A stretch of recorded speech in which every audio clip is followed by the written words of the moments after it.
All right, so we are live. Hello, everyone. My name is Khazara. I work as a QA engineer at Keep Trucking and as a growth lead for Lahore chapter of PWIC. Welcome to the last episode of ML Learning series hosted by PWIC. For your information, I would like to mention Pakistani Women in Computing is a global community of women which aims to collaborate and create opportunities. Since the COVID waves overcame, a lot of us missed out opportunities to network and meet with our mentors. Learning Series aims to bridge that gap and help people get the guidance they need from the industry professionals. Today's episode focuses on creating geospatial visualizations through Tableau. For people of any background, whether it is technical or not, there are many use cases for mapping data. For example, professionals are using it for tracking COVID cases, measuring regional business performance, analyzing world development indicators, and so much more. So whether you're a student or a professional, geospatial data can make an impact in your line of work. And I hope this session helps you to have that impact. So as I would like to introduce a speaker. Our speaker for today is Roshan Khan. He holds a bachelor's degree in business analytics and has more than 2 years of experience in business intelligence. He's worked as a Tableau consultant for multiple organizations, including Baskin Robbins and World Bank. He has been ranked as the number one Tableau author in Pakistan, with his visualizations being seen by millions worldwide and featured exclusively on Tableau's website. He is also the first Pakistani to receive, as of today, a highly competitive and exclusive visualization gallery by Tableau. So the stage is yours, Roshan. Please go ahead and with the session. Thank you very much, Kizra. So what the purpose of today's session will be is that it's going to be highlighting or focusing on the amazing functionality of Tableau with respect to its geo-mapping, geocoding, and geospatialization visualization capability.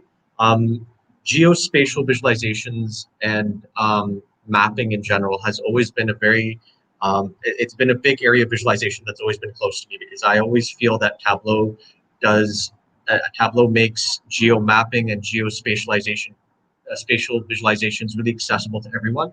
And I think that the platform it has been built in such a way that anyone can literally come onto the platform and start making amazing maps, amazing geospatial visualizations. So what today's focus will be on is that, for everyone who has some experience in Tableau, they'll already be able to understand, how we can go further into maps. And for those who don't have so much experience into Tableau or are beginners, we'll also focus on a little bit of functionality on a beginner level to kind of bring them into the loop so that they understand what we're doing. So we will focus a little bit on, basic functionality on Tableau, not too much, but enough to get you into the loop for today's session, and then move towards geospatial visualization.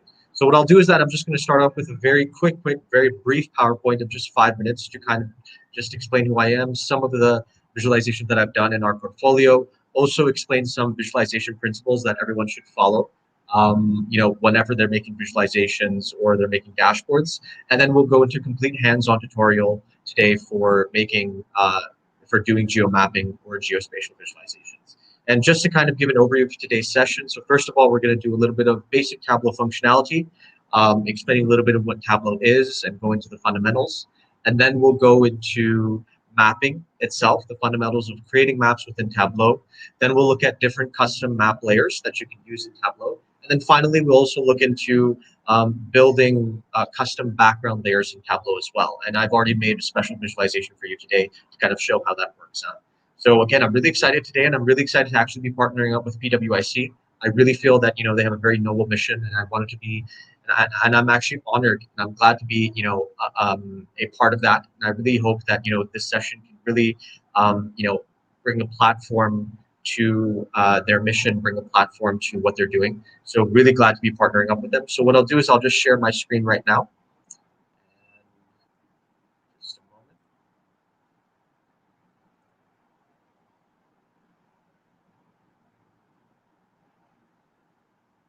I think my screen is visible. Yep, it is visible. Let me just go back. Okay, great. And Kizra, I believe Kizra is listening. If there's any problems in audio or video, then just do let me know during the session. So let's get started. So again, as Kizer's already mentioned, I'll just give a quick background about me as well. I don't want to focus too much on myself, but I am a business intelligence analyst at one of the leading food and grocery delivery apps in Qatar. I'm responsible for the full range of analytics over there, from data cleaning all the way to data visualization and insight generation. Previously, I was actually a Tableau developer at Nielsen, one of the largest market research companies in the world. At Nielsen, I was responsible for creating dashboards for clients not only in the MENA region, but also globally. We were working with specific customized intelligence, such as shopper studies, customer satisfaction, and brand health. That is kind of overall my professional profile at the moment. I'm also an individual analytics consultant as well. I've been a data analytics consultant for the past 2 years. I have 2 years of experience in consulting when it comes to data analysis and visualization. I've worked with multiple clients, including the largest HR consultancy in the world, Mercer, as well as Baskin Robbins. And currently, I'm also an analytics and visualization consultant for the World Bank. I do have consulting expertise within designing and constructing Tableau dashboards that are focused on delivering world-class analytics. Personally speaking, I was originally born and raised in Canada for 15 years, and I migrated to Pakistan 10 years ago in 2011. And I've graduated from one of the leading computer science universities with a bachelor's in business analytics. I also apologize if my voice is a little bit weird. I actually got my vaccine, second dose of my vaccine 2 days ago, so I'm still suffering a bit from the side effects of those, but hopefully we'll get through it. Specifically, when it comes to Tableau experience, I've had more than 3 years of experience in using Tableau for visual analytics, possibly going on 4, probably by now. I've been ranked as the #1 Tableau author in Pakistan. I've also been reached out by Tableau specifically for various initiatives that they've wanted to launch in Pakistan as well. I've been featured exclusively by Tableau in their gallery called Visit the Day. I've been the first Pakistani author to do this. It's a very competitive gallery to be included in. My visualizations have earned millions of views worldwide. A lot of them have gone viral and received praise from different executives across Silicon Valley and Wall Street, including Google, TikTok, and the Bank of America. I do have a Tableau public profile. You could always visit there, check that out if you want to reach out to me.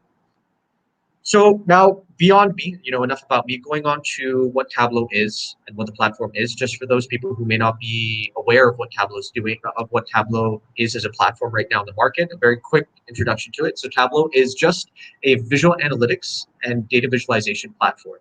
It also has AI capabilities with some of the recent functions that they've introduced. It was created nearly 20 years ago and was recently bought out, well, not recently, but I think 2 or 3 years ago, bought out by Salesforce. It's actually a platform meant for data visualization and making data accessible even to people who don't have technical backgrounds. So what the unique selling point, or not the unique selling point, but rather the advantages that Tableau has over other platforms is what I've always seen is that it's drag and drop capability, right? It's very easy to use for anyone to just open up Tableau, load in a data file, and they can easily just start dragging and dropping different variables into the view, and you'll easily be able to make charts. So easy that toddlers can do it, right? I mean, there was once a time where my 4-year-old cousin was actually over at my house and I was creating a chart, and she was actually able to create a mini little bar chart. Of course, me guiding her, but she was actually still able to do it as well at the end of the day. So it's so easy that toddlers can even do it as well. Secondly, there's also a component of community development, right? So many people are active in the community as well, in the Tableau community, where they help each other out, where they share visualizations, and it's something that everyone can really dive into. Thirdly, there are a lot of capabilities within Tableau with respect to machine learning and artificial intelligence. However, that's a little bit more of a higher level, that's on a higher skill level for a lot of people who are working with Tableau. Again, some subtle differences between Tableau and, let's say, another very popular platform such as Power BI, which is that I usually say this as well to a lot of people, is that Tableau is 80% visualization and 20% data, whereas Power BI is 80% data and 20% visualization. What I mean by that is that Tableau has a lot of data visualization capabilities. It has a very flexible, versatile chart library. You can create your own custom charts, but it doesn't have as much data management and data cleaning capabilities as, let's say, Power BI. Power BI has a lot of more data management capabilities that people can use. I don't think that they have as big of a chart library or as flexible of a chart library that one can use within data visualization or data visualization tasks. But again, every platform has their own use. Tableau is a bit more expensive. However, I think that's easier to learn rather as compared to Power BI. I also think that Tableau has been meant for more than business dashboards, whereas Power BI is meant for uh, mainly business dashboards based on their chart library. So now coming on to some of the visualizations within my portfolio. Now, the purpose of this is not actually to show my portfolio per se, but rather to show what's possible in Tableau. Because I believe that there is a certain disconnect between people who are in the data visualization world and people who are using Tableau. Because a lot of people think that Tableau is just for visualization, or Tableau may be difficult to learn, or Tableau has a bit of a learning curve. It's not something that we can apply within our careers or within academia. And I feel that's wrong because Tableau has such a versatile capability in terms of a lot of the things that you can do, not only within academia, not only within your personal life, but also within your career as well. And I feel that I've exemplified some of that within the visualizations that I've done. So, for example, coming on to here, this is one of the more popular visualizations within my portfolio, where I basically visualized the top trending Google search terms throughout the year for 2020. Right? What I did is I took the most popular Google search terms for 2020 and I visualized not only which terms were most popular, but throughout which part of the years were they most popular for 2020. So, for example, at the bottom right here, we have like a timeline, right, for 2020. And we have each individual search term. So at the start of the year, unfortunately, Kobe Bryant died. Everyone was searching him on Google. Then coronavirus kicked in. Everyone was searching these terms, and then obviously because of coronavirus kicking in, everyone was going. Everyone was working from home, and they needed to check out these different video conferencing platforms. So so on and so forth. And then throughout the end of the year, then we came all the way down to the U.S. election, and then searching about vaccines. So this one went pretty viral as well, and it's quite simple as well. Some of the search terms that I used, I literally just put it within this ridgeline plot. We were to visualize it throughout that timeline. And this went quite viral as well, millions of views around the world. But moving on to the next one, this was also about a few months ago, I posted this one as well about how Elon Musk is able to influence stock prices with a lot of his tweets. So he usually tweets out something about a particular company or about a particular news bit, and this would automatically show up on in terms of like the impact of the stock price of that particular company, right? So for example, he tweeted about, let's see here, he tweeted about Bitcoin, and immediately at that particular timestamp, Bitcoin's price had shot up, right? Same for, let's say, this particular company, GameStop. He tweeted about GameStop, and then its particular stock price shot up as well. So this went pretty viral as well, and this kind of shows you the power of Tableau about how you can actually generate insights from the data that you're analyzing. And then moving forward quickly, these are some of the visualizations that I just kind of did on fun topics, for example. So, The Simpsons, I was watching it and I kind of felt that, a lot of people were saying that, the show's quality was declining over time throughout seasons. So I kind of got, I scraped the IMDb user rating for every episode of every season, and then I visualized it in this heat chart to kind of show the decline of the show over seasons. This one was a friend's dashboard I made, kind of like a text analysis of subset of NLP of which characters were most positive, negative throughout the seasons, who spoke to who the most, was their sentiment per episode per season, so on and so forth. Just skipping some of them here for the sake of time. I made this visualization on PUBG because it's quite a popular game here in our country. So I kind of took I scraped some game data online, and I was able to kind of plot it in terms of where people are dying most on one of the most common maps, by which weapons are they dying, how many deaths are occurring per minute, so on and so forth. This was also a recent visualization, to show the top batsmen and bowlers of PSL in terms of some of the metrics that you would use to rate a player, whether it's a batsman or a bowler. So I did this for both batsmen and bowlers, and this is an interactive visualization. You can kind of scroll through batsmen and bowlers within it. Otherwise, this is just a static image that's being shown currently. And I think that this is one of the last ones that I recently did, kind of the World Happiness Report. So different countries, different metrics, and rating them on these different metrics to show which countries are the most happiest. As a consultant, a lot of the workshops that I do in universities is focused on, teaching students to kind of use Tableau, build them up from scratch in terms of, if they don't know Tableau, then focusing on the fundamentals of Tableau, teaching them how to go from, importing data all the way up to building dashboards within Tableau as well. So some of the workshops that I've done at different universities, I've also been able to teach students to build dashboards and make specific visualizations within those universities. So also just to kind of show the portfolio here, it's a bit simpler than a lot of the other visualizations in my portfolio. So I've worked with Ryerson University students, the master's students of data science at Ryerson University. I taught them how to make this dashboard, build them up from, importing data to analyzing it, making different chart types, and then building a dashboard on UFO sightings. We'll also be working with some of this data in today's session. At Coventry, I taught students how to make this James Bond dashboard on some of the films that have been made in the franchise.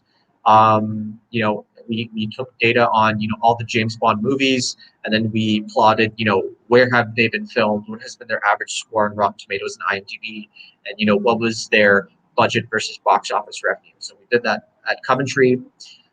We made this small mapping model. We'll also be working with some of this data today as well. I'll be showing you how we can create this in Tableau. We made this small utilization model at GKey, where I taught the students on how we can use Uber pickup data in New York to kind of show that where are the most pickups happening in New York, right? Where are they being clustered, so on and so forth. And then the rest, this was part of geospatial mapping I did at IBA with those students.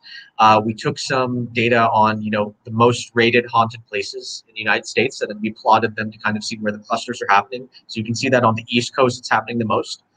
And then, of course, we made this visualization as well in the John Wick movie trilogy. Okay, so now coming on to visualization principles, right? So data visualization, I always say, is not just an art, but it's also a science.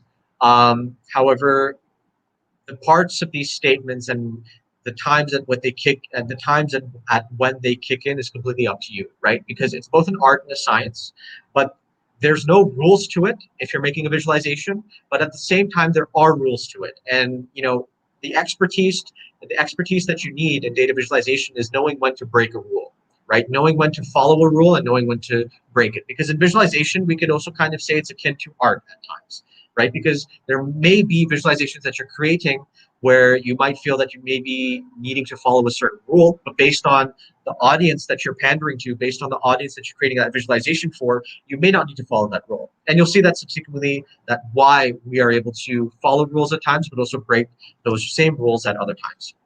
So for example, whenever you're making visualizations, make sure that you keep it simple, right? You don't need to clutter your dashboards or you don't need to clutter your visualizations with so much information, right? Because every single part of the visualization that you're making is going to have a cognitive load on your audience, right? So for example, on the left side, we have a Formula One dashboard that basically is a dashboard on different F1 drivers, where they're from, what are their performance metrics. Now, given the fact that when you see this dashboard for the first time as a static image, you might say that there's too much information on it.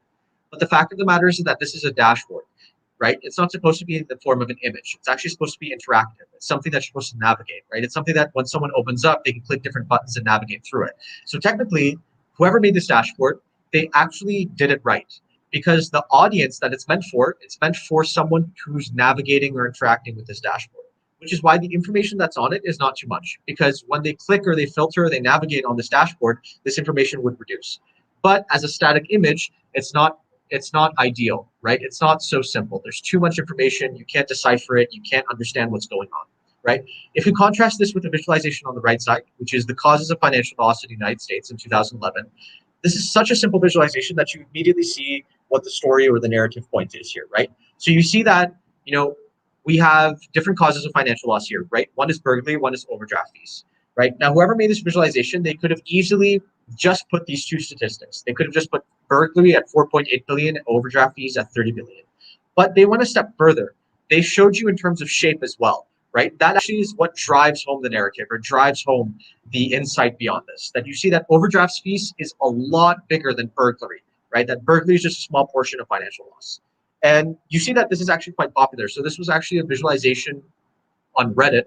I think it got about 30,000 likes on Reddit, which is quite high. Anything above 1,000 or 5,000 on Reddit is actually above average. So this is actually one of the causes. This is actually one of the most popular visualizations on Reddit that I saw on their timeline, and rightfully so, because this is actually driving home that story point of which is the most important cause of financial loss in the United States. And it's simple, right? They just did it by simple shape.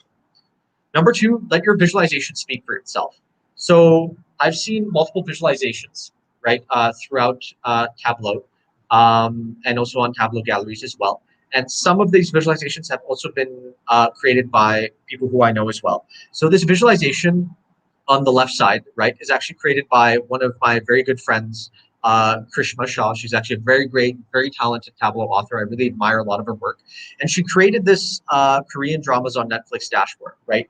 And again, this is actually supposed to be meant as a dashboard, right? So for someone to navigate through it, click through it, right, and someone to actually view it. And what she did is that she put, I would say, quite a bit of text on it, right? But I feel that the visualization still works by itself, that if someone was to navigate through it, they'll be able to clearly see what the text is on it.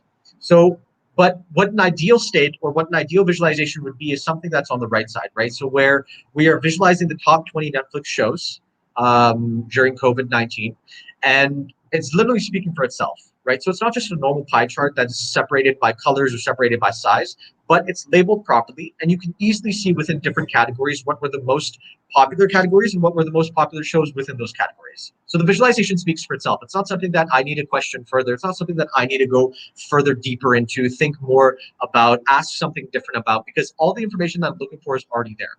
And this is what it means by letting your visualization speak for itself, right? Because you're already putting all the information that's relevant there. You're already putting all the information and covering your bases in terms of what people would think about when they look at this visualization. Number three, and there's only one more principle left, and then we'll move on to the workshop quickly, is a visualization is only strong as the insights that it conveys, right? So many times people think that visualization is all about design, or it's all about, kind of making things look beautiful, making things look flashy.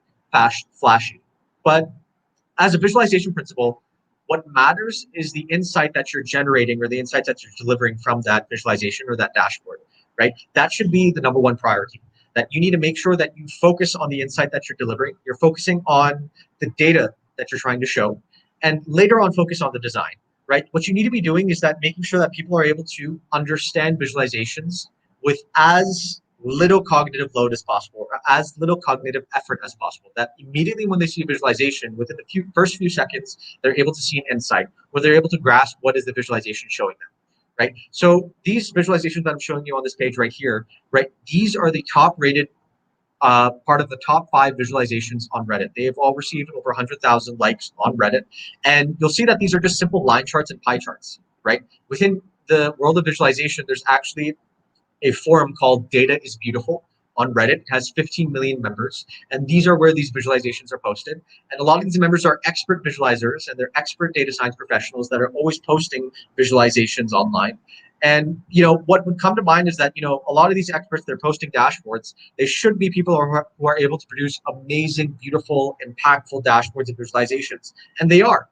But the fact is that number one rated or the top rated visualizations on that forum are these graphs, these visualizations. Why? Because they're delivering a huge impact, right? They're delivering insight. For example, on the top right, you'll see that college tuition has a higher inflation, has actually risen in terms of inflation way more than overall inflation, right? That's a huge insight that's being delivered.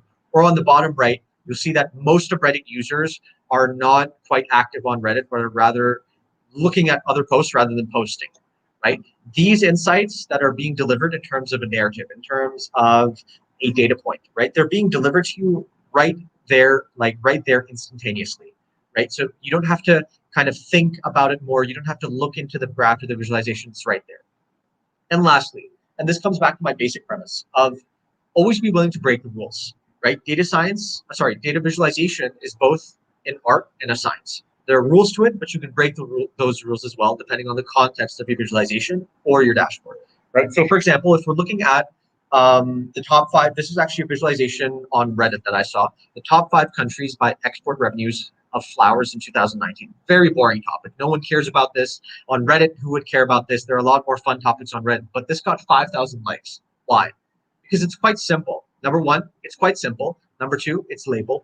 Number three, although there are, I wouldn't agree with the colors that they put into it, but it's also segregated by different colors, right? You're easily seeing that the main data point within this is that the Netherlands is dominating the export flowers market in 2019, right?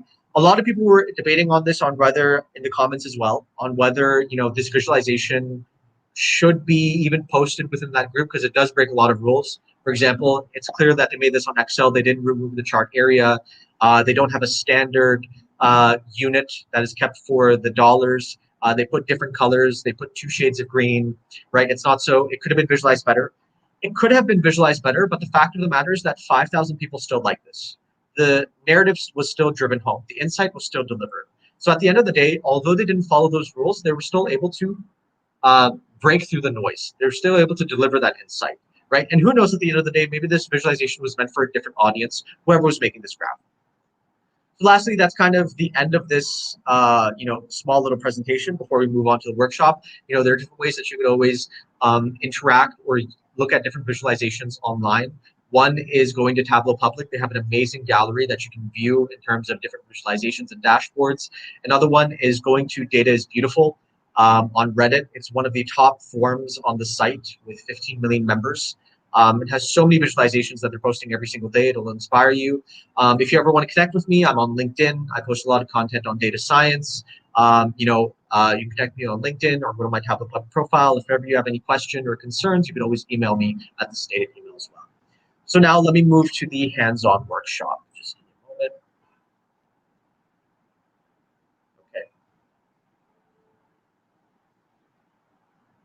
Okay. So what we're going to do is, the way that we're going to approach this is, again, since a lot of people that are in this session, some of them could be complete Tableau beginners, some of them might already have some Tableau experience. So what I'll do is that I'll address both of those concerns. Is that, first of all, I'll kind of give just a very brief primer on Tableau functionality. Very, very brief, very, very basic, because a lot of things that I do in the workshops with university students, that's a lot more detailed, and I tend to reserve a lot of that for them. However, nonetheless, for some people who might be new to it, I'll just give a very brief primer, probably less than 5 minutes, just in terms of how to load data, and then just some of the drag and drop functionality, because again, we have to move forward with a lot of the geospatial functions. So it'll be very, very brief. And then what we'll do is that we'll work with actually today 3 data sets. And I'll show you some of the different mapping capabilities that we can have within these data sets, and in your visualizations as well. And then we'll end off with a small little Q&A session at the end. Okay, so just give me one moment to kind of set up the screen here. Just 1 second.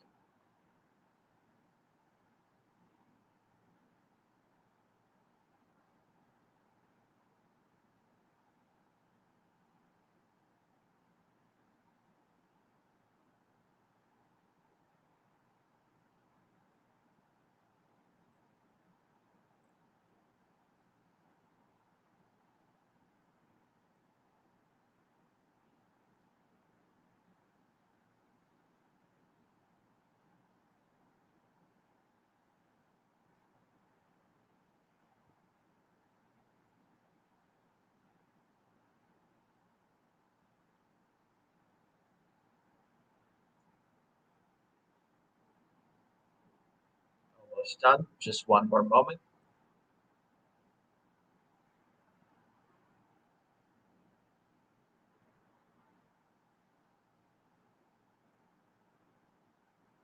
Loading in.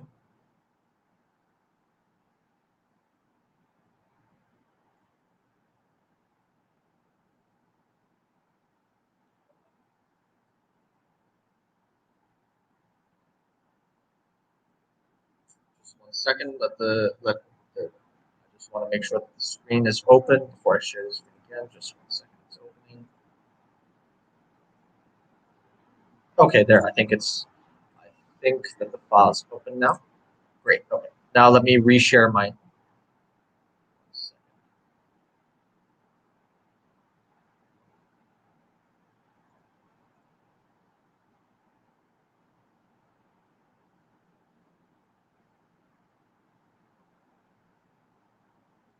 Perfect. Great. Okay. Now let me reshare my screen.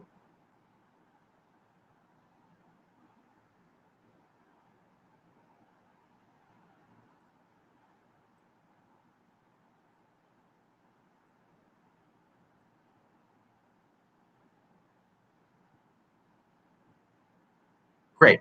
Okay. So here's the file that we're going to use as an initial set to kind of not only introduce Tableau functionality, but also kind of create our first map. So what it is that, I've worked with students on this file before as well. At Ryerson, when I was teaching the Masters in Data Science students, I taught them to use this file to create a whole dashboard. So what this file is that it's a UFO sightings data set.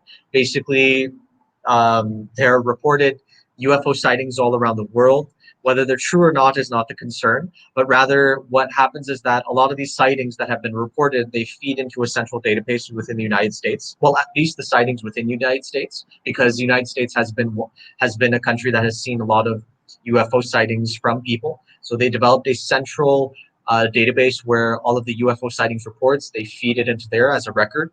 So we have about, I think, 50 years of data within this data set that tells us specific information about each reported or alleged UFO sighting.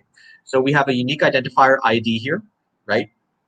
We have the date of the sighting and the specific time as well, the city that it occurred in, right? Usually this is going to be the United States. Otherwise, there are some other cities within different countries here, such as the UK. The specific state it occurred in, the country it occurred in, the shape of the UFO that they saw, whether it was like a circular, cylinder, cigar shape, so on and so forth, how long the sighting was, a small little comment on the sighting, its description, and then the exact latitude and longitude coordinates of the sighting. And this is very important, right?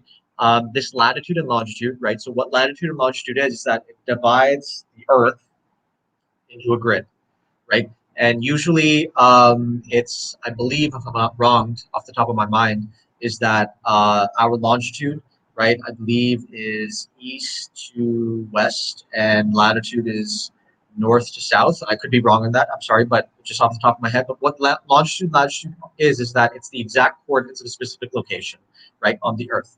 So if let's say this latitude and longitude 29.88 and minus 97.94. If I were to give someone these coordinates, then they can exactly pinpoint this location on Earth, right? To the exact, like down to the exact probably meter even, right? If it's accurate, right? So this is how we're able to determine locations on this Earth with latitude and longitude coordinates. And this is quite important with Tableau's geospatial mapping capabilities because we usually need latitude and longitude coordinates or data whenever we're trying to work with maps or whenever we're trying to build a dashboard that has a map, right? Although Tableau does have an internal geocoding or geomapping database within its software, and you'll see why that is, right, once we load this data into Tableau. But it is better to always have latitude and longitude coordinates with you so that you can have an exact locations with you within your data set, within your visualizations, as compared to just relying on Tableau's geocoding engine. So what we'll do is that we'll load this data into Tableau. So let's open up Tableau quickly. Tableau 2020.4. And for those of you, I mean, some of you could be following along. Some of you could just be watching this. Again, this is going to be available online anyways afterwards, so you can always follow this later. But for those of you who are following along, you're most welcome to ask questions as well if you opened up Tableau on your end and are working with data. So again, to go through this, let's kind of go through, because again, we're also focusing on some of the people who are new to Tableau. So again, just a very, very quick primer here. As soon as you open up Tableau, you're going to see this data loading screen. This data importing screen. Excuse me. This is where you can connect to different files, right? If you're working with Tableau in your career or at your job, you're most likely going to be connecting to a server. There are many different server connections that you can have, or you can connect to flat files, right? You can connect to flat files such as Excel. You can connect to a spatial file. You can connect to a text file. Usually, spatial files come in the form of shape files, or they come in different forms, such as I believe there's also one. You can also import custom geocoded files. I can't remember the names, but there are shape files as well. So what we're going to do is that we're going to connect to an Excel file because that's what our UFO sightings file is. So we're going to click on Excel. We're going to go down to our file, go down to UFOs and UFO sightings. Great. So give it a moment to open up. Great. So this is basically the data source screen. where we can actually see our data source loaded into Tableau. Just give us a second. It's still loading. But just generally, as it loads up here, the screen can be divided into different components, right? So, great. So our data has loaded right here. Just move this up a bit. Great. So on the left side, I mean, if we divide this into three quick components, on the left side, this is where the data that we're connected to, right? The current workbook that we have. Within that workbook, it's telling us what sheets are available to us. So this workbook has one sheet, right, which is called UFOs. So that's the sheet that this workbook has that we can kind of work with. Then we have the data that's currently loaded, right? The sheets that it's currently connected to, right? If we had multiple sheets here, then we can kind of drag them in here and create like a data model, for example, if we wanted, but that's not what we're doing today. Let me kind of X this out. They're just showing you how we can like do different joins and complex, how we can do different complex joins, and you can do data blending and data modeling within Tableau. But that's for another session of another time. Let me X that out. So this is our different connections screen. This is our loaded data screen, and this is kind of like an overview of the data that we have based on the connection that we have within the file, right? So basically everything that we saw in our Excel file right here is the exact same preview that you're seeing here, right? So we have the ID column, date, time, city, state, country, shape, so on and so forth, right? Usually for some of you, right, if let's say you loaded in your data, you might see a blank screen, right? So what you do here is that if we're connected to a certain workbook, then you would drag and drop the sheet of that workbook that you want into the loaded data screen, and immediately that data would load it, right? So now keep in mind that, you know, in the overview, you're going to of different columns that you could use within your data. And automatically you can see their names, right? Exactly how they would appear in the workbook. And above them, you could also see the workbook title, right? The workbook that they're from. And this is important because if you're working with different sheets and you want to create a complex data model, then above some of these variables would be different workbook names, and it will tell you which workbook that variable is coming from, right? But above that workbook name, you also have these different little small little icons, right? Now, the purpose of these icons is to tell you what the nature of the variable is, right? So for example, this small little hashtag icon is telling you that this variable is it's a number, right? It's a quantitative variable. It's a number that you can work with, right? This is telling you that this variable is a date time variable, right? This is telling you date and time, right? Because it shows you small little calendar, shows you small little clock. Now these variables, city, state, and country, right? It's showing you a mini little globe, right? It's showing you a globe because Tableau has a built-in functionality to recognize variables as they are loaded into your data set, right? So this is not something that we personally did. This is not something that's within the data set. This is something that Tableau recognized by itself, right? Because this column, for example, the ID column has numbers within it, Tableau said that this is a numeric or a quantitative variable that you're able to use, and it classified it as such. Same goes for date time, that this is a date time variable and you're able to use it as such. But because of Tableau's built-in geospatial geocoding engine, it was able to recognize that this city, state, and country column are geo variables, right? That we can recognize them as such. That city is basically supposed to be a geo variable, and we'll classify it as a city. We'll classify state as a state. We'll classify country as a country, right? And you could even, I mean, at times Tableau is very smart with this. It's very brilliant with this. I mean, I would say that there's a very small margin of error in terms of how it classifies its variables. But if, let's say, there is a mistake, right? Let's say that Tableau classified our ID column as, let's say, a string, right? Let's say it classified it as a string. Let the data change for a second. Hopefully it takes a second just to change it. So if it classifies it as a string, or if Tableau misidentifies any variable other than what it actually should be, then you could actually change these, right? So for example, as I did before, right now this is a string, it shouldn't be. So if I click on it, right, I can change this back. I can make this to be a datetime variable, although it's not a whole number, decimal, Boolean, right? So I want to change it back to a whole number. Give it a second to load. And we can also do this further in terms of geocoding for a lot of the geo variables that we have, right? So for city, state, country, we could actually change the level of geocoding that it's assigning. So for example, if I click on the globe again, I go down to geographic role, right? So Tableau already recognized that the geographic role of this variable is a city, right? It didn't say country or region, it didn't say county, it didn't say zip code, it already recognizes a city. And that's partly due to the fact that this is labeled as city. Same goes for state, right? If I go down here, the geographic role, it already recognizes a state, right? And the same goes for latitude and longitude. So if I click on latitude and longitude, and I go down to geographic role, it's recognized as latitude, right? So this is how Tableau is smart with variables. So we've already covered in terms of how to import data, how to load data to Tableau. So now let's quickly go to just visualizing it quickly in terms of how the drag and drop functionality works, and then we'll quickly move on to maps, right? So again, very quick drag and drop functionality. You have all your variables available to you here, right? And now we want to make different chart types, right? So let's say we want to make, let's analyze how many sightings were there for every type of UFO shape, right? So let's see a count, right? So it's a very simple terms of functionality where we just take, okay, fine.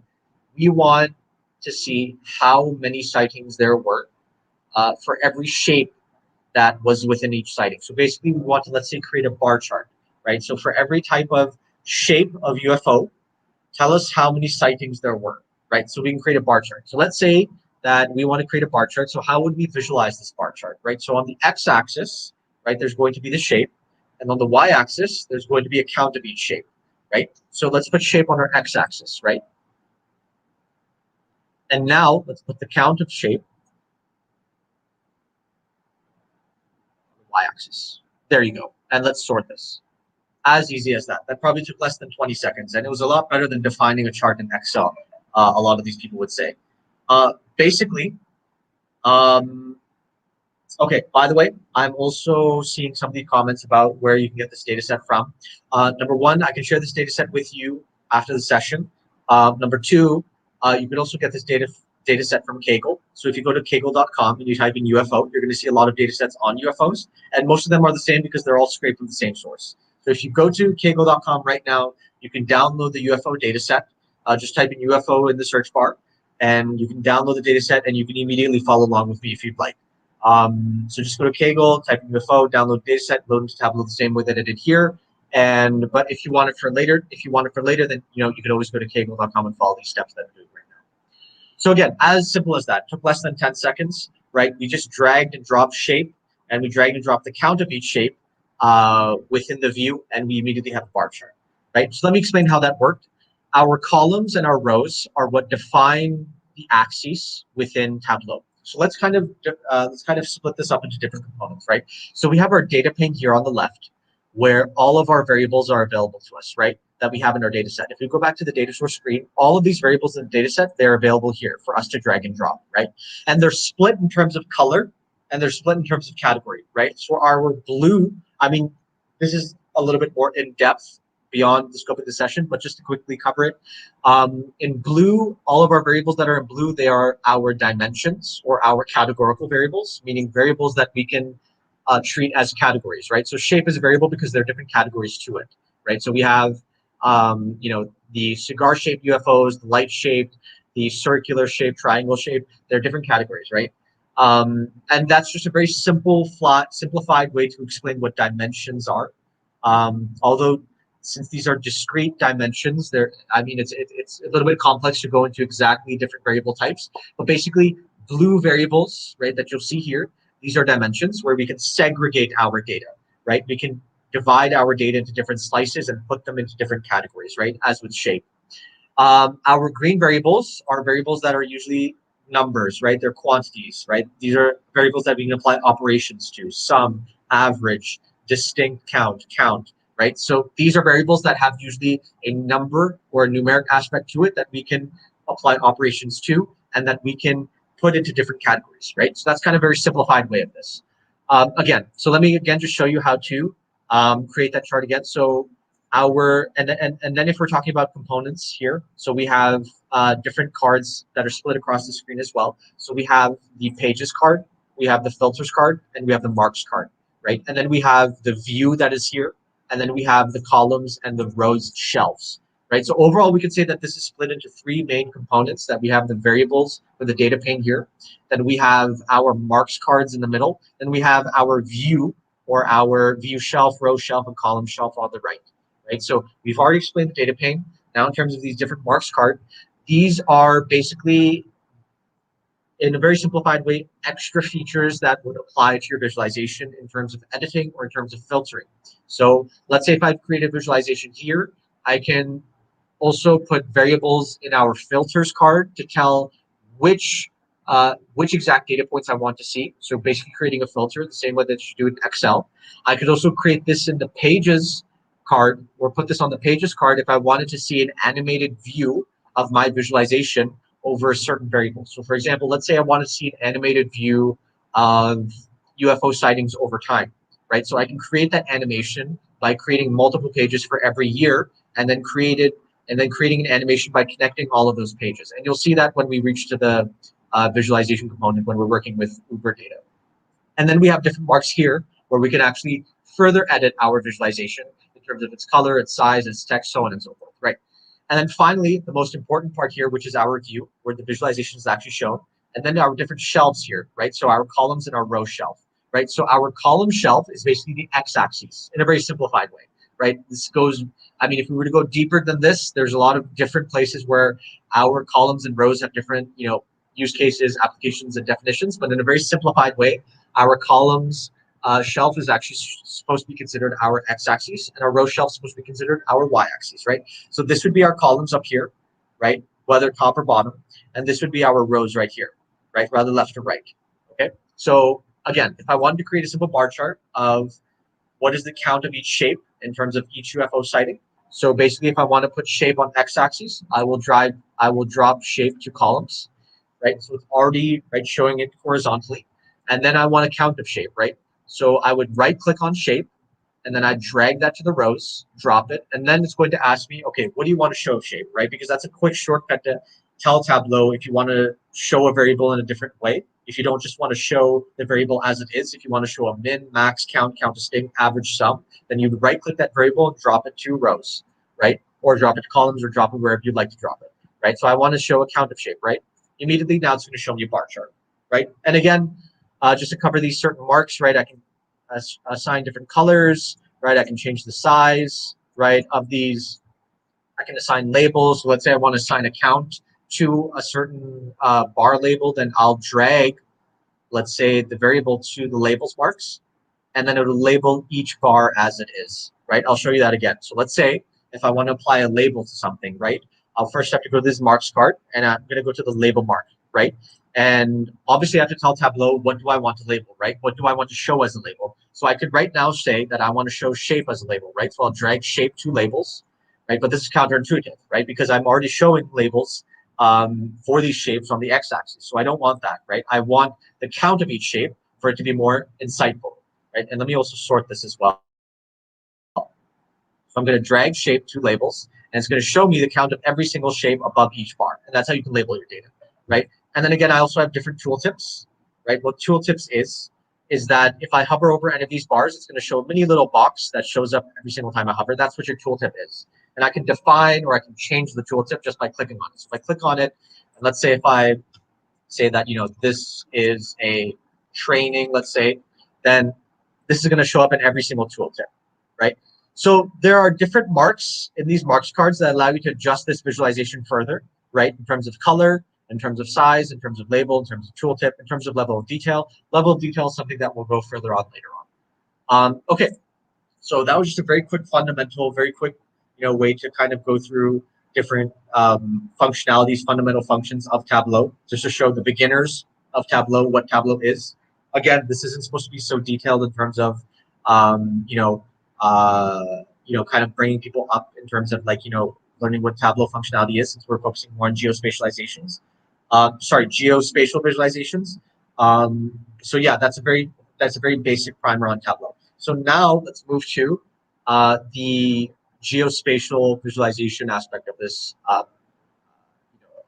this session.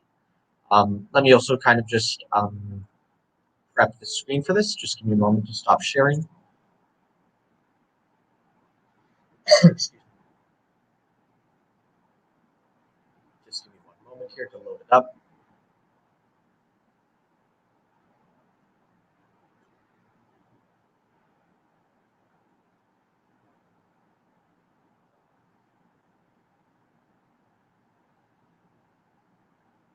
Okay, now let's quickly go to the geospatial visualization aspect of this.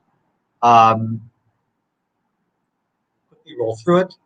Okay, so what we want to do is kind of I'm just going to show you 2 or 3 geospatializations just before we in probably just 20, 30 more minutes, we'll kind of move towards the end of it. But I just want to show some of the endpoints of this. So this is kind of like the dashboard that I worked on with Ryerson students. And what we want to do is kind of create this map again, right? Just as a starter, right? So how can we visualize data on a map, right?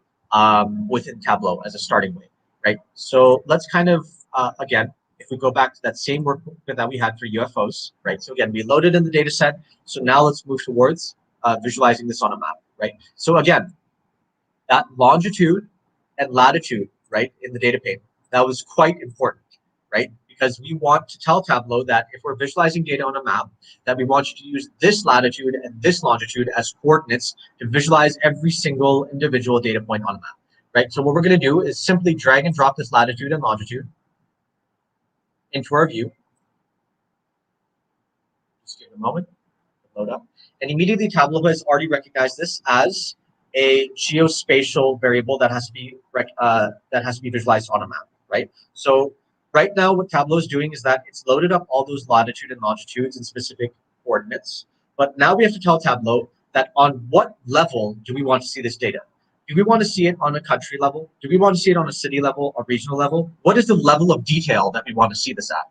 Right? So what we'd like to see this is we want to see each individual UFO sighting, right? Each individual UFO sighting with its respective longitude and latitude coordinates. So if we go back to the data source, how would we attribute each individual sighting, right? Because if we tell Tableau that we want to see this on the level of a city level or a state level or a country level, then what it's going to do, it's going to aggregate all those UFO sightings and basically show it per country or per state or per city. And what that's going to do is that it's only going to show one data point if it's per country, right? One data point if it's per city, or a few data points if it's, I'm sorry, one data point if it's per country, a few data points if it's per state, and a few more data points if it's per city, right? But what we want to do is that we want to see each individual sighting. So what we do is that each individual sighting has a uniquely coded ID or identification number. So basically what we can tell Tableau to do is that for every single identification number, give us its respective located sighting, right? So what we're going to do is we're going to drag ID to level of detail. And just give it a second. Now it's loaded up all of our sightings worldwide, right? Let me see if I can zoom out here as well. Worldwide on the entirety of the map, right? So, and now what we don't want this exactly, right? We want to see this on, let's say, for the United States only, because that makes a little bit more sense. So what we'll do is that we'll filter this out in terms of country, that we don't want to see anything. So let's exclude all of them except for the United States, right? Okay, now we have the United States. And let's say we only want to see the lower 48, right? So let's highlight Alaska and Hawaii. Just a moment here.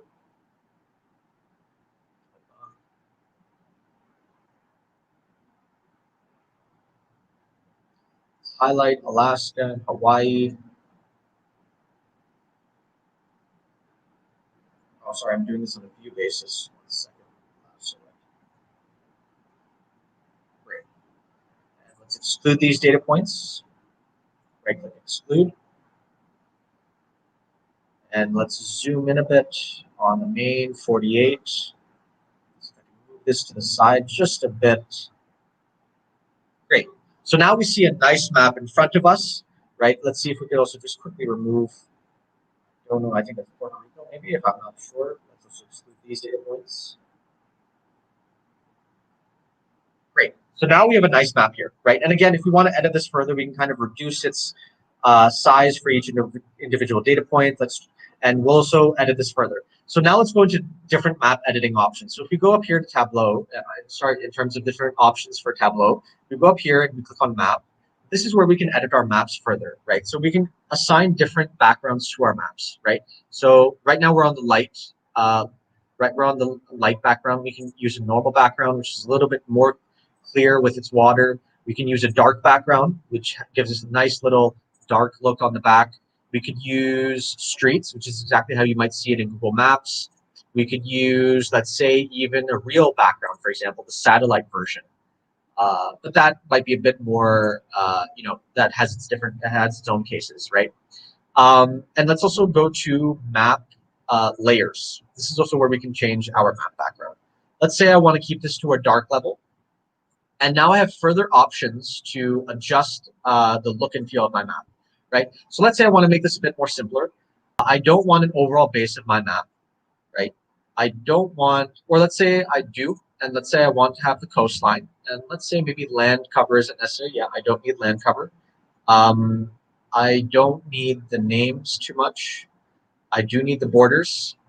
And I think that's pretty good. Yeah. So this is basically where we're able to customize our map further, right? Different layers that we have with our map, right? We could also kind of adjust the opacity of our map if I wanted a higher washout or a lower washout.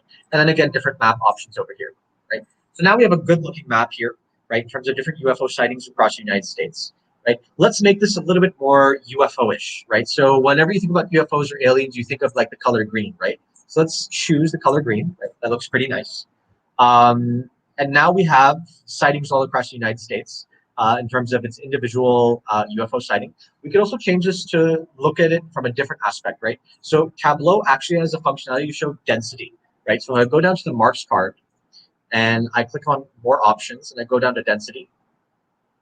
Now our map is showing from a density aspect, right? So it's showing the clustered data points of all of those UFO sightings and where the most would occur. And the most that do occur, it would show a small little heat spot to show you kind of this clustering aspect from our data, right? So you can kind of even show this further with, let's say if we go with a different color density, dark green, a little bit more UFO-ish, let's kind of increase the size and also let's increase the intensity a bit there. Great. You see, now if we go into full screen mode, you can kind of see that, most of the sightings are kind of clustering around the northeast border as well as the northwestern border, or at least across the eastern and the western coast. This again could correlate with population, right? And again, right, you could again edit this further and kind of adjust it however you like, and then you could also input it into a dashboard where, just a moment, where you would get something like this, right? And this is how you can create an overall view and how a map would complement a lot of the dashboards that you're making, right? So again, that's kind of like just a first initial view of our map. We just have two more to cover. Let me just quickly go over the other one as well. We'll now work with Uber data, right? So let me X out this UFOs, UFO dash as well. And let's just quickly cover the Uber data as well. Let me show you the data set. Now, the Uber Rides New York, again, you can get this from Kaggle. Go to kaggle.com, type in Uber Rides or Uber Pickups. It's originally going to be a spatial file, I believe, but you can convert it to CSV, and you'll get an entire data set for it, right? So this what this is showing is that it's showing you Uber pickup data, right? So individual Uber rides and where these rides picked up their passengers in New York City, right? So this is for the time frame of this was May and April 2014 in New York City, different Uber pickups. Each individual pickup has a ride ID to uniquely identify it. It has its date and time variable, respective dates and times. It has the latitude and longitudes as well to give you the exact pinpointed location. It also has the type of the ride, whether it's economy, economy plus, or premium, and it also has the rides rating. So let's load this up into Tableau. So Tableau.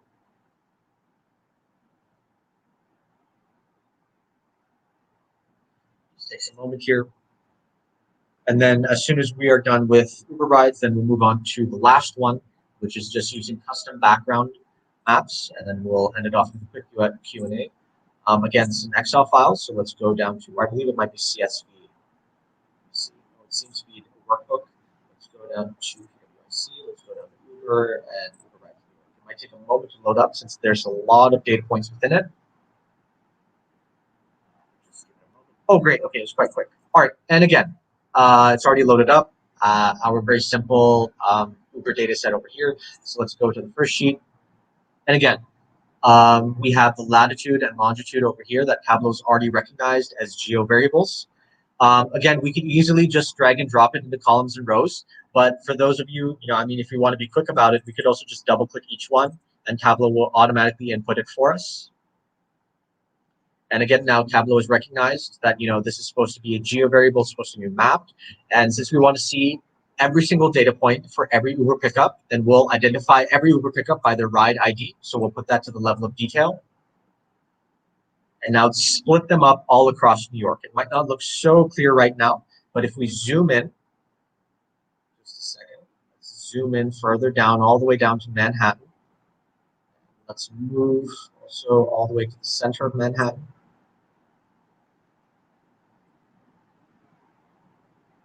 Right? And let's also go back to map options, as I said before, or sorry, map layers. And let's change this to a satellite view. Great. So now you're kind of seeing a little bit of the structure in Manhattan, but there's a lot of data points. Let's reduce the size.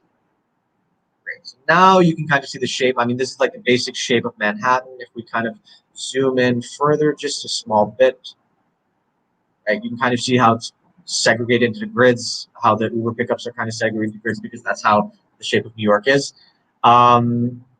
So now you can see like the entire span of the data set where most of the pickups are occurring. Of course, since it's in New York City, central Manhattan is where a lot of Uber rides occur. But within this data set specifically, right, I want to kind of show you how we can make this animated, right? How we can kind of see Uber pickups across a certain date time, right? As I made within that other visualization I showed you before for G-Key, what we did is basically we were able to see Uber pickups for every individual day for the months of May and April 2014. And how we did that is basically we were able to create a individual separate page for every single day of May and April 2014. And how we do that is we want to create separate pages based on time, right? So we're going to drag and drop our date time variable to the pages marks card. And we're going to click on it and we're going to go down to days, right? The second day, right? Don't click on the first day because that's actually going to treat it as a dimension. We want to see it as a continuous date, right? Each individual day from May and April.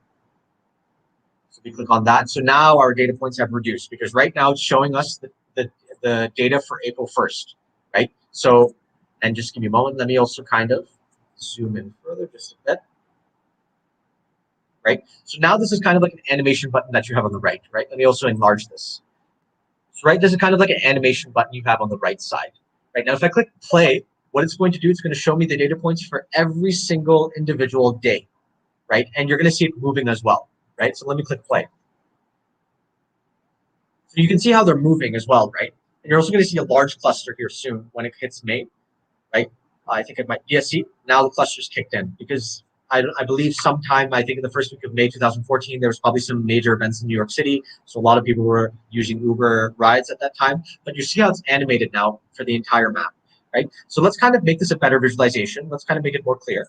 Let's say I want to change this to a density map. And let's say I want the color to also be different. Let's say I want it to be temperature color. So if I click on color, I can kind of adjust it a bit. Let's make it a bit more intense, right? So we can see if there's large clusters, we'll see the redness behind it. We also adjust the color to see can it be reversed. Great. And size is there. I don't think there's anything else. Back just a bit. Just a size, just to bring it down. Size just like that. I think that's pretty good. And let's enlarge this view. And let's also just make this just a tad bit slower so you can see everything. So I'm going to click animate it again. So what we did here is we changed it to a density map. We changed its color, and now we're animating it again just to kind of see the clusters, right? So you can see where the hotspots are, just like right here. In the first week of May, there was a huge hotspot as well. I mean, let's kind of highlight that again. If we go make this a bit slower. So now you'll see that as we enter into May, right, there's going to be major clusters, right? So here it is, right? And you'll see all throughout, Manhattan, central Manhattan as well, that a lot of people were taking Uber rides within the first week of May, and you'll also see that date up here as well.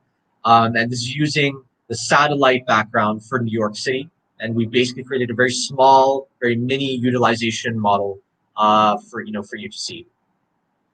So that's kind of like the second version of geomapping that I want to do, kind of using like this, creating a small little model using a different background, importing some data, right? So we kind of covered the basic functionality of Tableau, loading in data, how we can use the basic functionality of Tableau, then how we can create basic maps, mapping our data, different types of mapping, such as density versus simple mapping, and then also different map options, just using different map layers.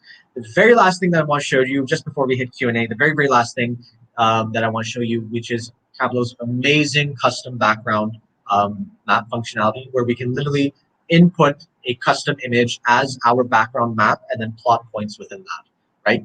So what I want to show you today is something that I haven't even revealed before because I've actually been working on this for quite a while. Is basically what we're going to do is we're going to take some of you who might be basketball fans, some of you might not be. I'm a huge basketball fan.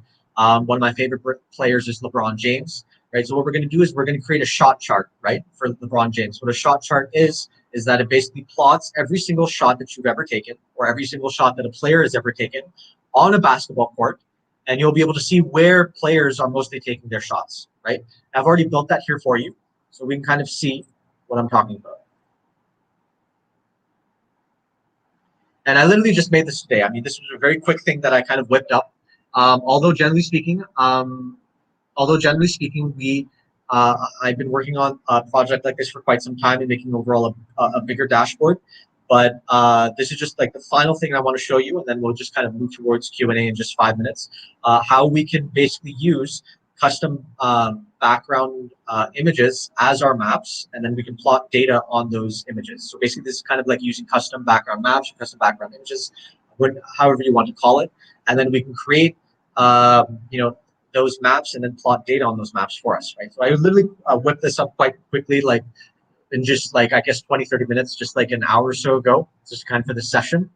So what I'll do is that let me just kind of show you the data for this as well, just before we move to Q&A. So data, let me just go to the specific data for this.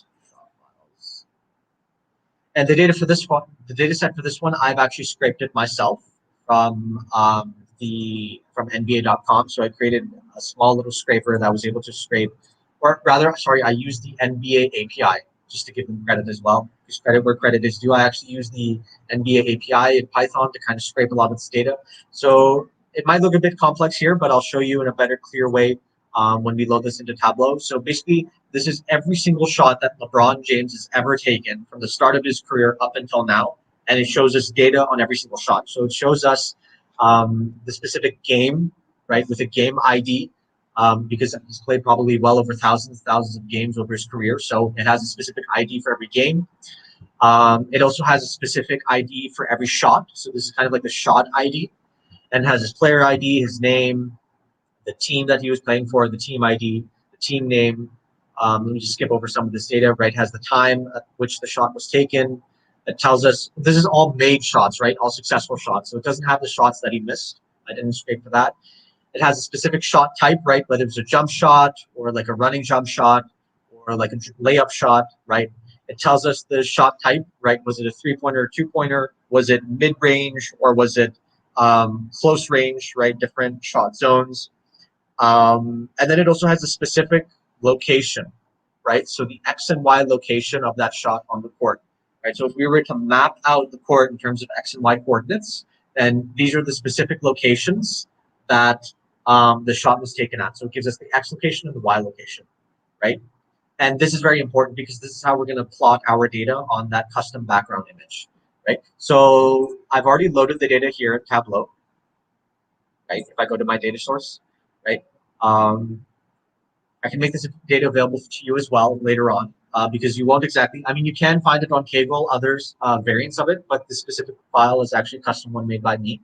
So again, it's a very, it shows more clearly here that, you have a game ID, game event ID, every shot type, and as well as the specific X and Y location coordinates of that shot.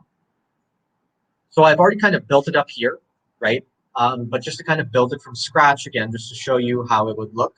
So basically when it comes to custom geocoding, right, or custom background mapping, if you want to call it that, we first have to import our background image, right? So we're going to go up to map and we're going to go to background images.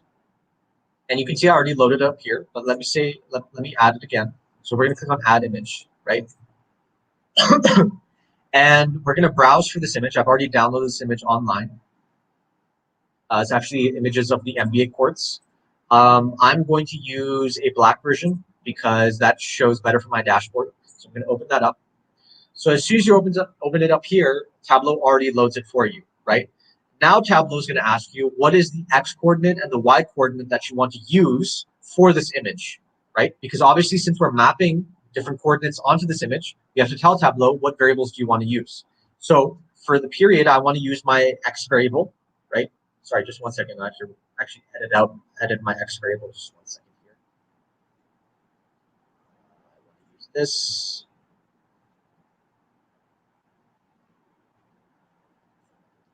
Actually, I coded my variable in a specific way, so that's why I have to use it like this.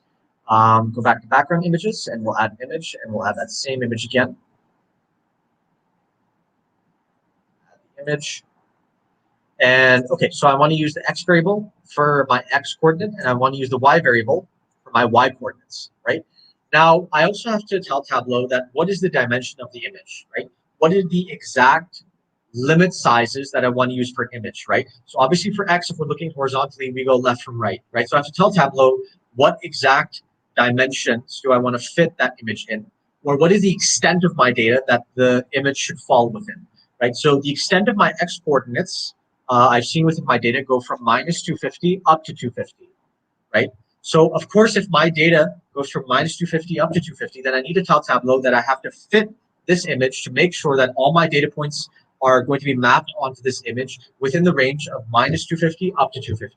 So it's going to set the dimensions of this image in a way that all of my coordinates will fit within the image, right? So meaning that the image will be fit to this dimension of minus 250 up to 250, right? In simple words, very simple words. The same goes for my Y coordinates, right? So my Y coordinates are in a way minus 52 up to, I believe it was 418, if I'm not wrong. So it's going to fit the image in a way that it fits all the data points of minus 52 up to 418, right? So now I'm going to click OK. Great. And let's turn off the other one just for now. Hopefully there's no problems. And if we're using a background image, then we need to tell Tableau, if we're using a custom background image, then we need to tell Tableau to make sure that it does not use one of its own backgrounds, right, or its own background maps. So we have to go up here to maps, and we have to go to background maps, and we have to tell Tableau to not use its own background maps when we're plotting our location data. So we're going to click on none for background maps, right? And then we're just going to simply click on our location data. So just a second. Me load it in.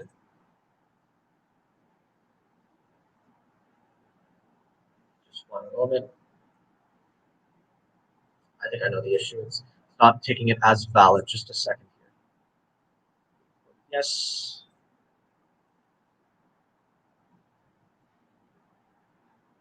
Let's take the entire view. I think I'll have to redefine it quickly. This is actually a problem that occurs sometimes, that if your background map is not loading, then you should redefine it, because I've already defined another one.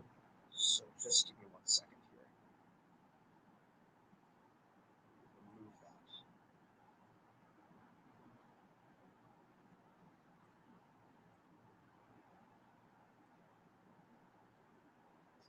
Put it in again. Let's take its average. Perfect. Now it's loading it. Let's use the size, not the entire view standard. Let's shift it down. Set the width. Great. And I think, great. Yes, now it's showing. Perfect. Just had to do a bit of troubleshooting there. And let's zoom out a bit.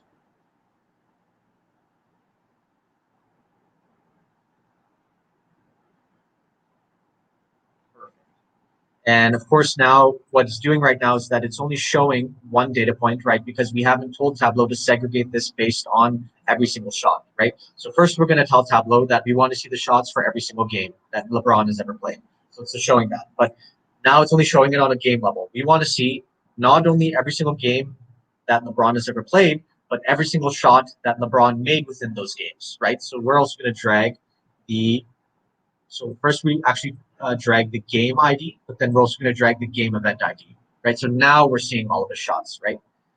Just a second. Let me also see if I coded this in properly. Background images. 418 minus 52, great.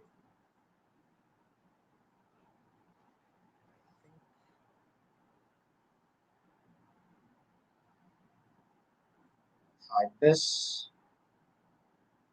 Show header. Just a second.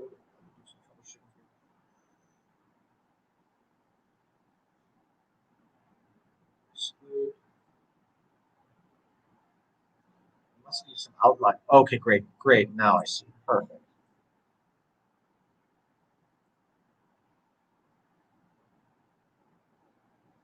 Perfect. Now it's showing up. Great. So now we have our custom background map, right? Took some troubleshooting there because sometimes these things happen if you're not coding in the axis or coding in the dimensions properly. So now we have every single shot that LeBron has ever taken for every single game, right? Every shot type. And we can also play around with this, right? So let's say if I wanted to color this by the shot area, you can see clearly the different areas that these shots fall in, right? Backcourt center, left side center, so on and so forth. But let's say that I want to see the shot zones, right? You can easily see whether it's a three-pointer, if it was mid-range, if it was close range, right?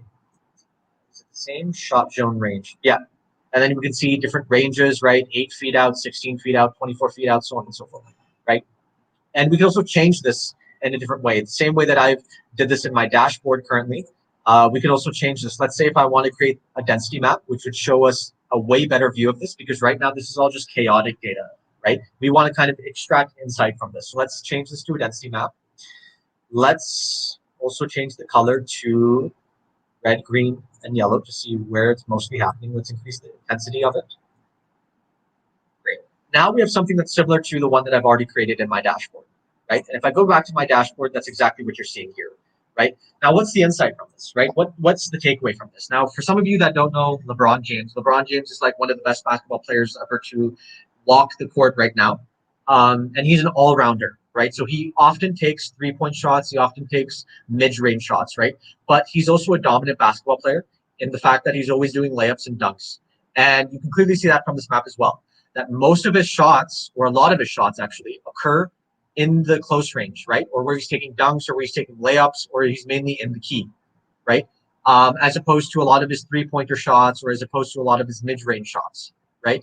This differs for other basketball players. So if you, let's say, saw the shot chart for Shaquille O'Neal, right, who was like a 7-foot guy who only took dunks, he never took three-pointers. All you would see right here is basically shot points that hover around the basketball net. You'd never see anything like this, close to this. And the rest of this very small dashboard I made just like I quickly whipped it up with his images and his professional bio just by inputting it there. But yeah, so that's basically how you would do custom background layers.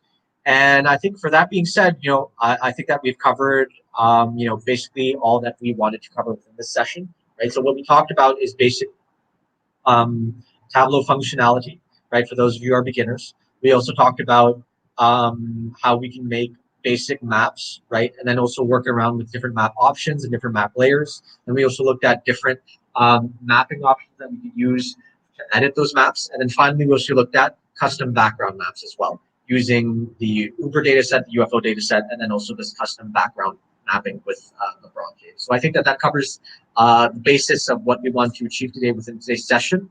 Guruth, I think if there's any Q&A, then we can kind of move to that right now, just before we end off the session.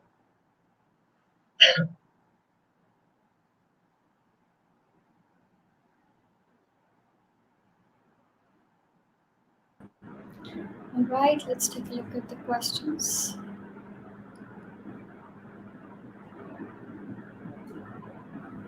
So Usma is asking from where do we get the data? I guess we've already answered, but if you can repeat for Usma, that would be great. Sure. So most of the data sets that I do with my visualization projects are usually either scrape the data myself. So for a lot of you who are already familiar with Python, or if you're a data science professional, you can create a very basic web crawler to kind of, or web scraper, just to kind of scrape data for any website that you want. So most of my projects involve my own scrape data. For those that don't, then I usually source the data from Kaggle. Kaggle is a great place to get any data set that you'd like on any range of topics that you'd like. So you can go to Kaggle, search in the topic there or the data set that you'd like there, and download the data in a CSV or an Excel format. Specifically the UFO sightings data, I have scraped that myself in my own version, but I've also got it from Kaggle as well. So if you type in UFOs or UFO, you'll be able to get the data set from Kaggle.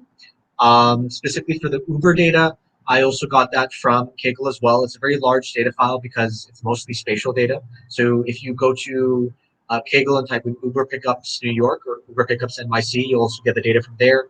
This shot chart or this NBA data, I scraped it myself using the NBA API. However, there are some master data files on Kaggle that have every shot of every NBA player. It's a very, very large data file. So you could also get the data from there from Kaggle. So mostly Kaggle, or if not, then you could also learn to scrape yourself. All right. So Reda is asking Please also that share the link from where we can download Tableau. Yeah, go ahead. yeah, please go on. Yeah, sorry. Um, yeah, so basically Tableau has multiple versions, right? They have their paid version, which I think is $70 per month per user. However, you can access it. You can get a free trial of that paid version for 14 days. There's also a completely free version of Tableau called Tableau Public. If you type in tableaupublic.com or type in tableau.com and you click on Tableau Public, you can download the free version of it. The free version has all the capabilities of Tableau Desktop, or of the paid version. It's just that you cannot connect to servers. You can only connect to a few flat files like Excel or a few spatial files. And also you have a data limit.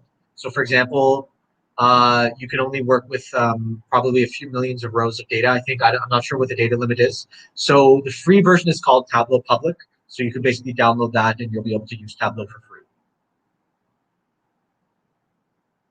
Right. So Varda is asking what is the difference between traditional BI and Tableau? That is a bit, I mean, that's a bit of a wide question. I'm not sure if the two are, because I mean, Tableau is a platform and traditional business intelligence is kind of like a topic, right? If I was to decipher that, what is the difference between, I mean, I guess I could kind of interpret that in the sense that how did we used to do business intelligence and how does Tableau make that easier, I suppose? Because there's kind of apples and oranges here, but I suppose that the way that Tableau makes this easier is because Tableau makes your data easily accessible to anyone, even people who don't have technical backgrounds, right? And what we used to do in traditional business intelligence is that you have to have a very technical background, right? Traditional business intelligence is mainly involved with, data warehousing, ETL, right? Making sure that you're able to if you're not building pipelines, then using those pipelines effectively, right? And what Tableau does is that it kind of overcomes a lot of that technical expertise that you need, right? So you're able to easily connect to a lot of your data sources. You don't have to worry about creating such detailed pipelines. All of your data is going to feed into Tableau, and if you're working in a corporation, it's going to feed into Tableau Server, right? And Tableau Server is also kind of taking care of all of those BI functions for you instead of you coding it yourself or instead of you building it yourself, right? So Tableau has definitely enhanced or at least improved the BI space in terms of breaking down a lot of those traditional barriers, making data more accessible, making data visualization more accessible, and also making BI more accessible. So, yeah. All right. So moving on, the next question, Reda is asking, can you explain what exactly is map layer? Right. So there's different aspects to it, right? So the first thing in Tableau's recent releases, they've kind of defined, or not defined, but rather map layers can mean something different in their most recent release as compared to previous releases, right? So if we're making a map, right, then basically your visualization, which probably has a number of variables or a number of, let's say, dimensions or measures on the rows and column shelf.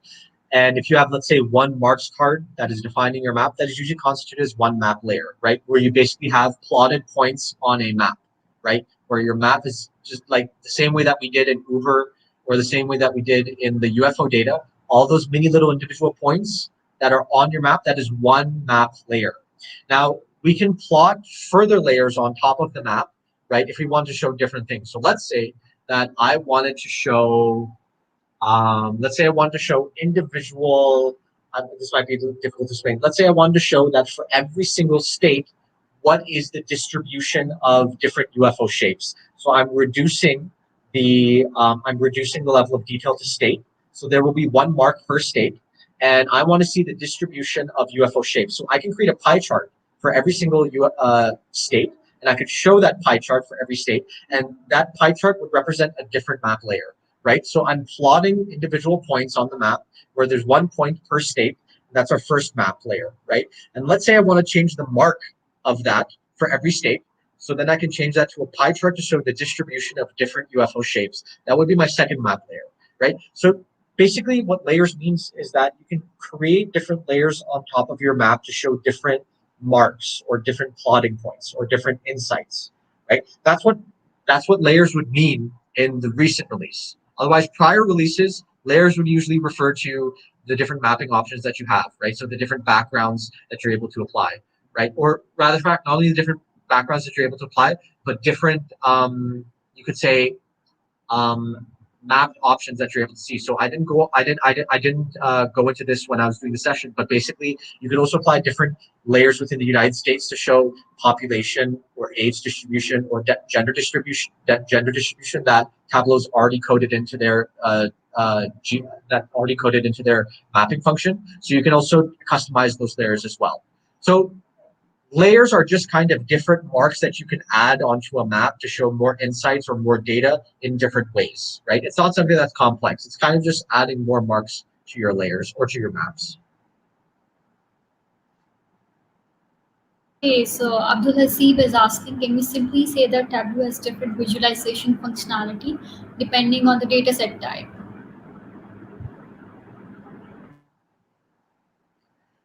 We simply say that Tableau has different visualization functionality depending on the dataset type. I mean, we can't exactly peg this to, I mean, you can peg this to dataset type, but it's better to peg it to the context, right? So what are your visualization requirements for you as a person or for you working within your organization even, right?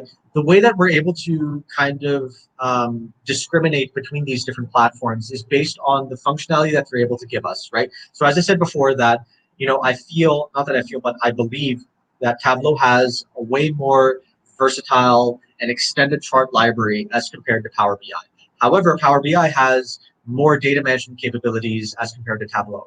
So people that are using Tableau or Power BI, they're doing so with different use cases, right? There might be people who might not be so much into visualization. They just need to create simple business dashboards, and therefore they use Power BI because it has those data management capabilities that allows them to edit data as they come into their flow, as it comes into their data model, and it feeds into their model and feeds directly into the dashboard. So they don't need Tableau to kind of, create such big chart types. But then there are other people who may need to have, let's say, more customization. They might want to have the use of parameters, or let's say complex calculations like fixed LODs or different types of LODs within their dashboards, within their views, right? That's where Tableau would come into play because Tableau seems to be more versatile. So the choice of your platform or the discrimination of a platform should be based on what your requirements are, what the context is. It shouldn't exactly be based on data set, right? Because I mean, with the same data set, you could do maybe similar things across different platforms. There might be some noticeable differences, but it should be based on your requirements. It should be based on your use case. It should be based on your circumstance. Okay, so the next question is, if they put their data visualizations in a PowerPoint, will that be dynamic? And if not, how can we do that? Right. So if you export, first of all, Tableau has a function where you can export all of your views into a PowerPoint outright, right? So if you go into File and you go down to Export to PowerPoint, it'll do that for you, all of your visualizations in a static form, right? So meaning all of your visualizations and dashboards can be exported to a PowerPoint in static form. You can't exactly make them dynamic. Well, there has been a few instances where I've seen people do workarounds to make them dynamic. I mean, so as kind of like if we took this on a case by case basis, if you were to do it to Microsoft PowerPoint, there is no way. If you were to export these to Google Slides, you can show, different, you can show, your visualizations in a dynamic way if they're animated. So like how I showed my visualization of Uber pickups in the PowerPoint and how it was animated, you could do that both in PowerPoint and in Google Slides if you record it as a GIF and then put it into your PowerPoint or Google Slides. So you can make it dynamic or animated in that sense. But if you're talking about dynamic in terms of filtering, in terms of sorting, in terms of the same way that you can do it in terms of a Tableau dashboard, that's not possible. There are some workarounds that I've seen people do, which I don't trust exactly how legitimate those workarounds are. If they were successful, I've seen them online. So you could look into that, whether that's possible. I don't think it's possible, to be honest, because I haven't someone inculcate this into a PowerPoint. Secondly, if you're looking for a PowerPoint, you can use Tableau's storyboarding feature instead of using PowerPoint. Storyboarding is basically you create visualizations in a story-like manner that has story-like navigation buttons where you can literally navigate right or left between different stories, and you have one slide for each visualization. And within that form, you could have filters and navigation and sorting. So I'd recommend that you use Tableau's story feature or storyboarding feature instead of using PowerPoint. Okay, so the next question is how do you scrape the data that you use? So that's a pretty big question because scraping data involves creating a basic a basic web scraper, which I usually use Python to create small web scrapers, right? And I do that in Python, right? And it's quite easy. I mean, it's hardly, I mean, more simple ones can go up. More simple ones could range from 10 to 15 lines of code. The more complex ones could range from 20 to 30 lines of code, right? So if you want to learn how to build a web scraper, there's amazing YouTube tutorials online. You should go check them out. And there's so many YouTube tutorials that will teach you how to not only build a web scraper, but also understand the different features that are needed to understand when you're building web scrapers, such as if you're building, let's say, an HTML scraper, then you'll need to understand different HTML tags within a website. So there are many amazing YouTube tutorials that are barely 20, 30 minutes. They'll tell you how to become a web scraping expert. You should go check them out if you want to learn how to scrape data, but it's quite easy. I see. So Ramsha is saying, is there any alternative for Tableau for this use case, open source Python? Is there an alternative for Tableau for this use case? I mean, I guess you'd have to specify what she means by use case. I suppose what she means is that for mapping as a use case, I'd assume. Yes, there is. So, I mean, there are alternatives. Again, it all depends on your context and requirements. I've seen some great alternatives, such as I think it's called I can't remember the name. I think it's called OpenGIS or GSIS. There are some great mapping visualization platforms that are only about mapping out there. I think it's called QGIS. I think that's what it's called, one of them. Power BI also has this mapping capability, but again, I don't like it so much because it's not so advanced. Python also has some great mapping capabilities as well. If your coding is good enough where you can define parameters in Python to the extent where you're where you're satisfied with your maps, that's also great. I've used it in Python as well myself. It's just that I mean, you kind of get tired from kind of always defining every single parameter that you want in your map as compared to doing it on Tableau. See, the thing about Tableau is that it's not just a mapping platform, it's an overall visualization platform. So mapping is just one subset of that. But even being a subset of that, it's very powerful, it's very accessible. That's why I loved maps. That's why I loved using maps within Tableau, because even though it's just a component of it, it's a very powerful component, right? And of course, there are other alternatives, right? Like QGIS and Python. There are also other alternatives that you could use within Tableau. I wasn't able to cover that in the session, but you can actually import custom background maps from different third-party sources, right? So you can also check this out if you'd like. There's a site called Mapbox, which has integration with Tableau already, and people create custom map background layers or custom background maps in Tableau sorry, not in Tableau, but on that website, and you can integrate those background maps into Tableau as well. So that's kind of like a third-party source, not exactly an alternative, but like a third-party source. But if you're also talking about open source, Tableau is free anyways, right? So I mean, if you're looking about, if you're talking about open source from the aspect of kind of having a free platform, Tableau is free. And if you're also talking about having access to the way that people do it, you can download people's workbooks from Tableau Public and see how they actually visualize these maps as well. All right. So Mohsin is asking, can Tableau charts be used in research articles? Of course, of course. So as I said before, and Kisra also mentioned this in the opening caption, is that Tableau has a lot of use cases, and I tell this to everyone as well. I tell this to the university students that I teach in master's programs as well, that Tableau is not just for your professional life. It's not just for corporations. It has many use cases. It's also for academia. It's also for your personal life as well.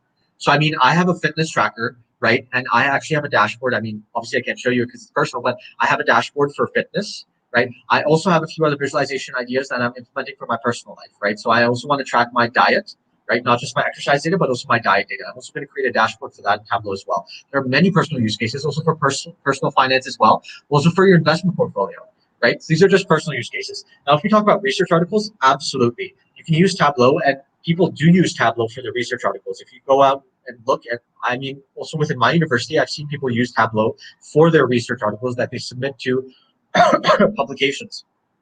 Again, if your publication accepts Tableau's chart type for that article, that's a separate thing, because publications also have their own guidelines as how chart types should be displayed, what the labels should be on them, right? So you should also check with that publication, that specific journal. But if they accept it, then Tableau is perfectly fine to use for research articles as well, and also within academia, especially when you can build amazing chart types for it as well. So the next question is, do you have tutorials as well? Or do you share any on your Yeah. profiles? Yeah, so I mean, a lot of people, they ask a lot of the times whenever I show my work, do you have tutorials? Do you have YouTube tutorials? Where's the tutorials? So, first of all, it's kind of in the midst right now. It's kind of on the horizon where I'm actually planning to have my own Tableau course where I would release that to everyone, and people would be able to come onto that as well. So that's kind of on the horizon as well, that Tableau course.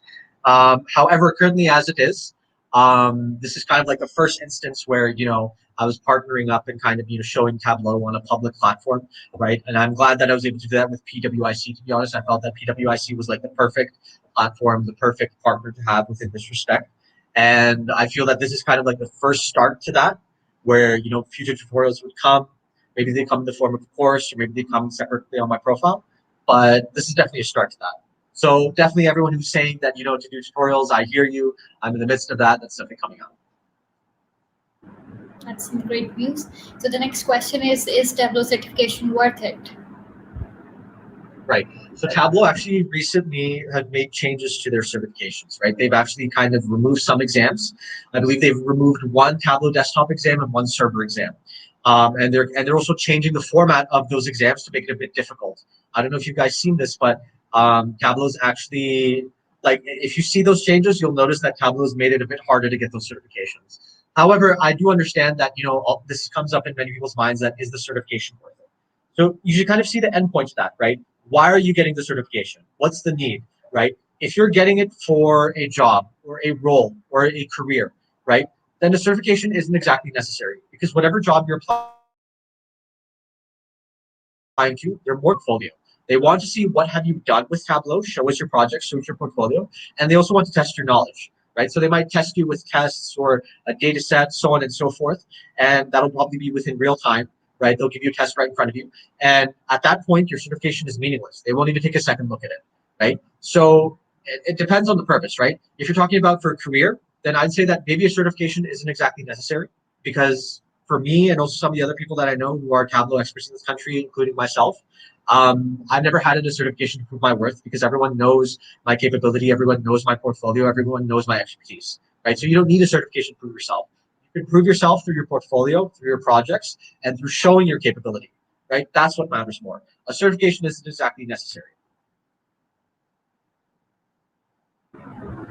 That's some helpful advice. The next question is, can we add background? Just let me Or kind of, see. So, yeah. so can we add background in any data set and make it more interactive? Or is it just on the data with latitude, longitude? Can we add background Can we add background on any data set and make it more interactive, or is it just on the data with latitude and longitude? So, I mean, this is a bit data set and make it more interactive. I mean, yeah, so when you plotted your data in terms of latitude and longitude, you would be able to make the visualization more interactive with filters, with parameters if you'd like. And you could do that on other variables, right? Of course, you could do that on country, city, state, or any other variable that you'd like. So in the UFO data, we also could have filtered it on shapes. So there are different types of variables, different levels of interactivity that you can include in your visualization, beyond longitude and latitude. I hope I can't really understand your question, but I hope that answers your question.